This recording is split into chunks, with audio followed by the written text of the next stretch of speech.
সবার সঙ্গে সবসময় তর্ক করতে নেই। কেউ যদি আপনাকে বলে গরু আকাশে উঠতে পারে, তাহলে সমস্যা কি? আপনিও জানান হ্যাঁ, আপনিও তাই বিশ্বাস করেন, কারণ সবসময় সবাইকে ঠিক ভুলটা বোঝাতে নেই। আর এই কথাটা যত তাড়াতাড়ি বুঝে ফেলা সম্ভব ততই ভালো। আসসালামু আলাইকুম, কেমন আছেন সবাই? আই হোপ সবাই ভালো আছেন। আলহামদুলিল্লাহ, আল্লাহর অশেষ রহমতে আপনাদের দোয়ায় আমি ফারজানা খুব ভালোই আছি। তো আবারও নতুন আর একটা ব্লগ ভিডিও নিয়ে আপনাদের মাঝে হাজির হয়ে গেলাম। সকাল সকালই স্টার্ট করেছি ভিডিওটা। এই যে অনেক সকাল সকালই ছেলের জন্য নুডলস রান্না করে নিচ্ছি। এটা কিন্তু ছেলেকে স্কুলে দিয়ে দেওয়া হবে, কারণ ছেলের স্কুল 10টা থেকে হলেও কি হয়েছে, কিন্তু উঠতে কিন্তু অনেক সকালে হয়, কারণ প্রতিদিনের অভ্যাস, আগের অভ্যাসগুলো তো থেকেই গেছে যে একটু শীত পড়েছে ঘুমিয়ে থাকবো, কম্বলের নিচে একটু বেশি সময় থাকবো, তারও কোনো উপায় নেই, কারণ ওই যে আগের অভ্যাস। তারপরও সামুলের বাবা আবার 7টার দিকে অফিসে চলে যায়, অনেক টুকটাক কাজ করাই লাগে সকালে উঠে, আবার রান্নাও থাকে, এই জন্য আর শোয়া হয় না। তো খাবার দাবার অফ ক্যামেরায় করে নিয়েছি সবাই। সামুলের বাবা অফিসে চলে গেছে। পরে এই যে ছেলের জন্য নুডলস রান্না করে নিয়েছি, স্কুলে দিয়ে দিব। আর কি বলছিল আম্মু, আমাকে আজকে নুডলস রান্না করে দিবা, কারণ লং টাইম ক্লাস, 10টা থেকে 1:30 পর্যন্ত ক্লাস, তো ক্ষুধা লেগে যায়, ছোট মানুষ, এই জন্য ভাবলাম একটু নুডলস রান্না করেই দিই। পরে এই যে সামুলের বাবা কাল বাজার করছিল, আলু, শালগম, টমেটো, গাজর, ওইদিকে পেঁয়াজ, রসুন, এইগুলোও করছিল, সবই ঢেলে নিয়েছি। আর এইগুলাই যে সামনে বের করছি কি রান্না করব। পরে ভাবলাম শালগম দিয়ে আলু দিয়ে মাছ দিয়ে রান্না করে ফেলি। তো আমার চ্যানেলটা এখনও যারা সাবস্ক্রাইব করেননি, অবশ্যই সাবস্ক্রাইব করে পাশে থাকবেন, আর অবশ্যই পাশে থাকা বেল বাটনটি অন করে রাখবেন, তাহলে কোনো ভিডিও ছাড়ার সঙ্গে সঙ্গে সময় সুযোগ বুঝে আপনি দেখে নিতে পারবেন।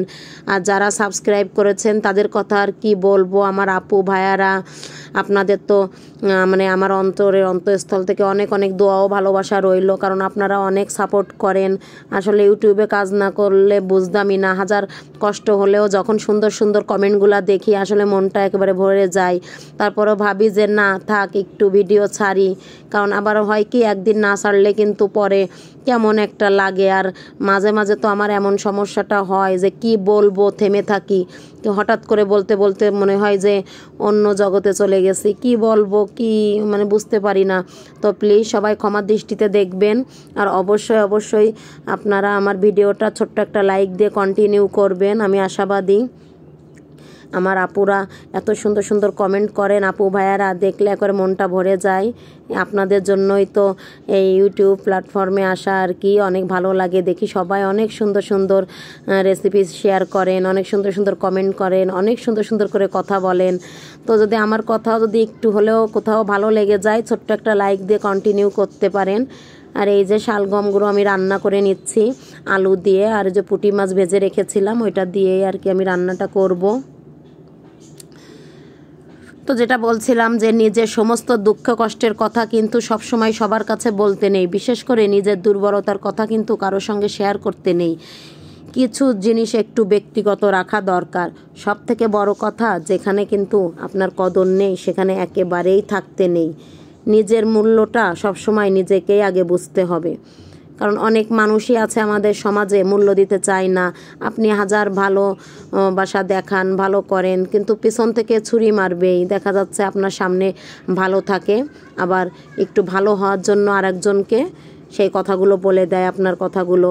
এজন্য কারোর সামনে কিন্তু ব্যক্তিগত বিষয় শেয়ার করা উচিত না। হয়তো শুনবে অনেক মনোযোগ দিয়ে, কিন্তু পরে হাসাহাসি করবে, আরেকজনকে বলে মজা পাবে। এজন্য নিজের কিছু কিছু ব্যক্তিগত কথা নিজের ভিতরেই সীমাবদ্ধ রাখা উচিত, কারণ আমাদের সমাজে এরকম বহু মানুষ আছে যারা এরকম কথা নিয়ে কথা পিছন থেকে লাগায়, অভাব নেই। দেখা যাচ্ছে কিছুটা সময় ভালো থাকার জন্য আপনার কথাগুলো আরেকজনের কাছে শেয়ার করবে, আপনাকে খারাপ বানিয়ে দিবে, শুধু ভালো হওয়ার জন্য আপনার বদনাম করবে। এমন অনেক মানুষ আছে আমাদের সমাজে। তো এই যে আমার রান্নাটা কিন্তু কথা বলতে বলতে কমপ্লিট হয়ে এসেছে।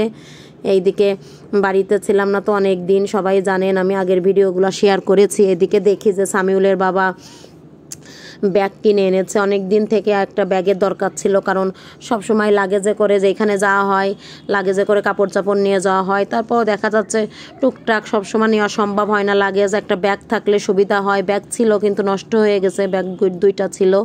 পরে বলছিলাম অনেক দিন ধরে একটা ব্যাগ কেনার কথা, বাড়ি ছিলাম না, এই ফাঁকে ঢাকাতে যে আর কি ব্যাগ কিনছে। সঙ্গে দেখি যে আমার জন্য 2টা হেজাব আর একটা দেখলাম 1 পিস কিনছে আর একটা 2 পিস কিনছে।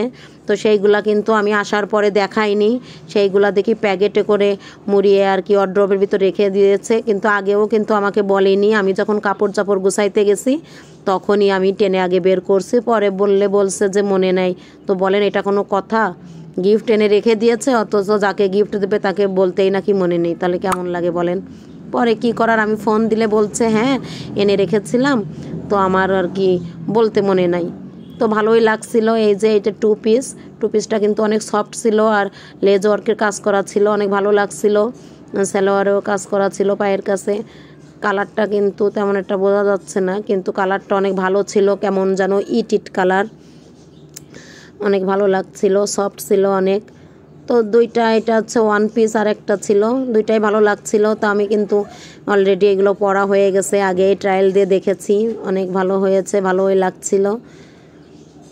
তো পরে দেখলাম একটা মশারিও কিনেছে, মশারি আছে তারপরেও কিনেছে। তো থাক, এই যে টুকটাক আমি বাড়িতে গেলেও এমনই করে, যদি বাড়ি যাই তো এসে দেখি একা একা থাকে, তো তখন মানে দেশান্তরী হয়ে যায়, এদিকে যায় ওদিকে যায়, সব দিকে একা একা ঘুরে বেড়ায়, আর সামনে কোনো কিছু ভালো লাগলেই আর কি কিনে নিয়ে আসে। তো সেইভাবে এবারও গেছিলো, তো টুকটাক ভালো লাগছে, কিনছে। এইদিকে মশারি, এই যে মশারিটাও কিনছে, তাই একটু আপনাদের সামনে শেয়ার করলাম। তো কেমন লাগলো অবশ্যই কিন্তু কমেন্টে জানাবেন আমার শপিংগুলো কেমন হয়েছে। তো অবশ্যই কিন্তু আমার ভিডিওটা আপনারা কন্টিনিউ করবেন ছোট্ট একটা লাইক দিয়ে, আর কোথাও যদি কোনো অংশ ভালো লেগে যায় চ্যানেলটা সাবস্ক্রাইব করে পাশে থাকবেন। তো এই যে আজকেও কিন্তু একটু পিঠা ভিজিয়ে নিয়েছি শুধু দুধ দিয়ে, কেমন হয়েছে সবাই জানাবেন। ভালো থাকবেন, আল্লাহ হাফেজ।